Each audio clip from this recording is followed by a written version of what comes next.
Hello! To change theme on the Realme 14 Pro Plus, first of all you will have to go into the application called Theme Store right here, and here you will be able to find a lot of different themes. So let's go there for the themes, and here you can find some themes which have been recently added, and here you can go also for the categories for the themes, and here you can find categorized themes. So let's for example go for animals, and here as you find any theme that you like, simply select it and press apply to download it first and wait for the download to actually complete, and after that the theme will automatically apply.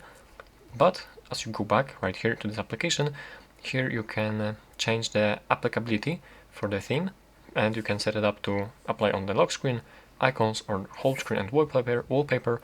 You can also unselect it. And yeah, to find the default themes and all the themes that you have downloaded, you have to go right here into Me, this tab right here, and go for My Resources.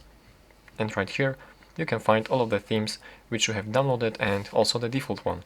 And yeah, simply select any theme that you want, change the applicability if you'd like to, and press apply. And that's how to do this. Thank you for the watching, and please subscribe.